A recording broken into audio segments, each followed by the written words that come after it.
Hi. KCET counselling ಅಲ್ಲಿ ಮುಂದೆ ಯಾವ್ಯಾವ ಪ್ರಾಸೆಸ್ ಇದಾವೆ ಇದನ್ನ ಈ ವಿಡಿಯೋದಲ್ಲಿ ನಿಮಗೆ ಹೇಳ್ತಾ ಇದ್ದೀನಿ. ಈಗ option entry, final option entry ಆಯಿತು, ಫಸ್ಟ್ ರೌಂಡ್ ಸೀಟ್ ಅಲಾಟ್ಮೆಂಟ್ ಕೂಡ ಆಯಿತು. ನಂತರ ಎಂಜಿನಿಯರಿಂಗ್, ನರ್ಸಿಂಗ್ ಈ ರೀತಿ ಕೋರ್ಸ್ಗಳ ಚಾಯ್ಸ್ ಎಂಟ್ರಿ ಕೂಡ ಆಯಿತು. ನಂತರ ನಿಮ್ಮಲ್ಲಿ ಯಾವ್ಯಾವ ವಿದ್ಯಾರ್ಥಿಗಳು ಚಾಯ್ಸ್ 1 ಸೆಲೆಕ್ಟ್ ಮಾಡಿ ಅಡ್ಮಿಷನ್ ಮಾಡ್ಕೊಂಡಿದ್ದೀರಾ ಅದು ನಮ್ಮ ಅಕೌಂಟ್ ಹೋಗಿ ತಿಳಿಸಿ. ಓಕೆ, ಹೆಚ್ಚಿನ ವಿದ್ಯಾರ್ಥಿಗಳು ಸೆಕೆಂಡ್ ರೌಂಡ್ಗೋಸ್ಕರ ವೇಟ್ ಮಾಡ್ತಾ ಇರ್ತಾರೆ. ನಂತರ ನಿಮ್ಮಲ್ಲಿ ಈಗ ಸೆಕೆಂಡ್ ರೌಂಡ್ ಅಲ್ಲಿ ಒಳ್ಳೆ ಕಾಲೇಜ್ ಅಥವಾ ಸೀಟ್ ಸಿಗದೇ ಇರುವಂತಹ ವಿದ್ಯಾರ್ಥಿಗಳು ಸೀಟ್ ಸಿಗೋ ಚಾನ್ಸಸ್ ಇದೆಯಾ ಅಂತ ಕೇಳೋದಾದ್ರೆ, ಸೀಟ್ ಸಿಗದೇ ಇರುವಂತಹ ವಿದ್ಯಾರ್ಥಿಗಳಿಗೆ ಸೀಟ್ ಸಿಗುವಂತಹ ಚಾನ್ಸಸ್ ಕೂಡ ಇರುತ್ತೆ.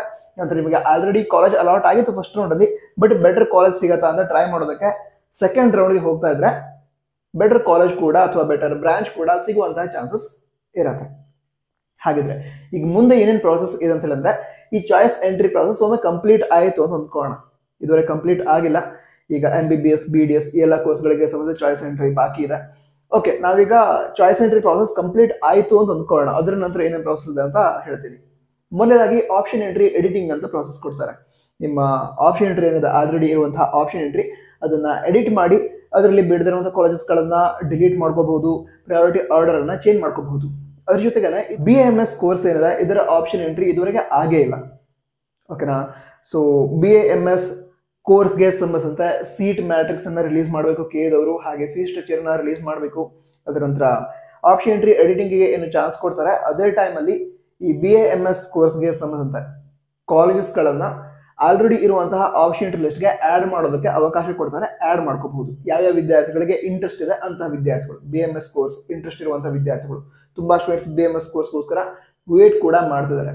ನಿಮ್ಮಲ್ಲೂ ಕೂಡ ತುಂಬಾ ವಿದ್ಯಾರ್ಥಿಗಳು ತುಂಬಾ ದಿನಗಳಿಂದ ವೇಟ್ ಮಾಡ್ತಾ ಇರೋರು ಇರಬಹುದು. ಸರಿ, ಈಗ ಅದೇ BAMS ಕೋರ್ಸ್ ನ seat matrix, fees structure release ಮಾಡ್ತಾರೆ. ಅದರ ನಂತರ ಆಪ್ಷನ್ ಎಂಟ್ರಿಗೆ ಆ ಕಾಲೇಜ್ಗಳನ್ನ BAMS ಕೋರ್ಸ್ ಅನ್ನ ಆಫರ್ ಮಾಡುವಂತಹ ಕಾಲೇಜ್ಗಳನ್ನ ಆಡ್ ಮಾಡೋದಕ್ಕೆ ಅವಕಾಶ ಕೊಡ್ತಾರೆ. ಸೊ ಈ ರೀತಿ ಆದ್ರೆ ಆಪ್ಷನ್ ಎಂಟ್ರಿ ಪ್ರಾಸೆಸ್ ಕಂಪ್ಲೀಟ್ ಆದ ರೀತಿ ಆಯಿತು. ಈಗ ಫಸ್ಟ್ ರೌಂಡ್ ನಂತರ option entry editing process complete ಆದ್ಮೇಲೆ ಸೆಕೆಂಡ್ ರೌಂಡ್ ಸೀಟ್ ಅಲಾಟ್ಮೆಂಟ್ ಮಾಡ್ತಾರೆ. ಓಕೆನಾ? ಸೆಕೆಂಡ್ ರೌಂಡ್ ಸೀಟ್ ಅಲಾಟ್ಮೆಂಟ್ ಆಗುತ್ತೆ. ಅದರ ನಂತರ ಈಗ ಎಂಜಿನಿಯರಿಂಗ್ ಮುಂತಾದ ಕೋರ್ಸ್ಗಳಿಗೆ ಸಂಬಂಧಿಸಿದ ಚಾಯ್ಸ್ ಎಂಟ್ರಿ ಮತ್ತೆ ಇರುತ್ತೆ.